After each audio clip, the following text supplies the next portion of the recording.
Hello friends, కువైట్లో guest హౌస్లో ఎలా ఉంటుందో చూపించడానికి చేశానండి వీడియో. ఫ్రెండ్స్, ఎలా ఉంటుందో గెస్ట్ హౌస్ ఒకసారి చూడండి. ఇక్కడ మనం బాతులు అంటాము, బాతులు ఒకసారి ఎలా ఉన్నాయో చూడండి. చాలా పెద్దగా ఉంటాయండి ఇక్కడ గెస్ట్ హౌస్ కువైట్ వాళ్ళకి. అంటే వాళ్ళు టైంపాస్ కోసం పెట్టుకుంటారు అలాగా.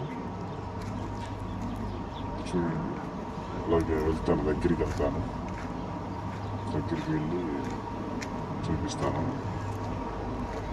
అవి ఖర్జూర చెట్లు అండి, ఖర్జూరం. ఇక్కడ ఎక్కువ ఏంటంటే ఖర్జూరం ఉంటాయి. అరబ్ కంట్రీలలో ఖర్జూరం ఎక్కువ పండిస్తూ ఉంటారు. అలాగే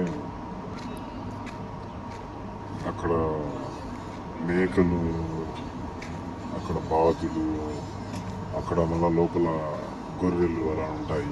అంటే ఇక్కడ ఏంటంటే ఇక్కడ వీళ్ళు ఎక్కువ వాటిని బాగా చూసుకోవడం కానీ వాటిని బాగా పెంచుకుంటూ ఉంటారు. ఎందుకంటే వాళ్ళకు ఈ మేకలు అండి కువైట్లో చూడండి చాలా బాగుంటాయి. చూడండి, చెవులు కానీ చాలా కిందికి ఉంటాయి. మన సైడ్ ఉన్నట్టు ఉండవు, చాలా కిందికి ఉంటాయి. చూడండి, చాలా బాగున్నాయి కదా ఫ్రెండ్స్. చూడండి ఫ్రెండ్స్, అక్కడ చూడ ఒకటి తల్లి తన పిల్లకి పాలిస్తా అంటే అలా చూసుకుంటారు. ఇక్కడ బాతులు అండి, ఒక్కొక్క 10 kgs ఉన్నాయి ఒక బాతులు చూసి. చూడండి,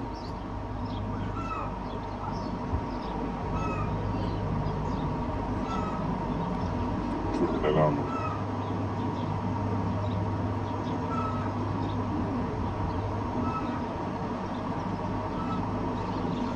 ఇక్కడంతా పార్క్ అండి. మామూలుగా గిడ్డి, ఈ మామూలుగా ఖర్జూరం చెట్లు, పిల్లలు ఆడుకునేదానికి అన్నీ పెట్టారు.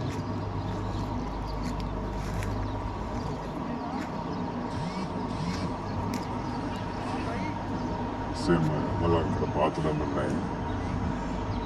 మొత్తం అంతా అటు సైడ్ మళ్ళా గిడ్డి, వాటికి మేత అన్నీ వేశారు.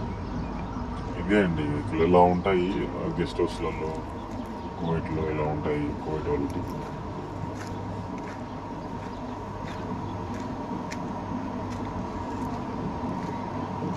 ఈ ఖర్జూర చెట్లు అండి, మళ్ళా ఆ ఖర్జూర చెట్లకి అక్కడే వాటర్ కూడా సప్లై ఉంటుంది.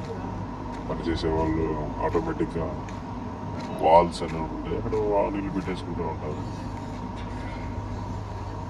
ఇక్కడికి నేను మళ్ళీ మేకల దగ్గరికి వెళ్ళాను చూద్దామని. చాలా బాగా నచ్చాయి నాకు. మీకు ఎలా ఉన్నాయో కామెంట్ చేయండి. ఓకే ఫ్రెండ్స్, ఇంతటితో స్టాప్ చేస్తున్నాను. నెక్స్ట్ వ్లాగ్లో కలుద్దాం. ఓకే, MSN వ్లాగ్స్ సబ్స్క్రైబ్ చేయండి, లైక్ చేయండి, షేర్ చేయండి. కువైట్ వ్లాగ్స్ సపోర్ట్ చేయండి. ఇంకా ఎన్నో మరిన్ని వీడియోస్ చేస్తాను. Support me friends. MSN vlogs subscribe. Thank you guys. Support me friends. Bye. Good night. Night editing చేశాను.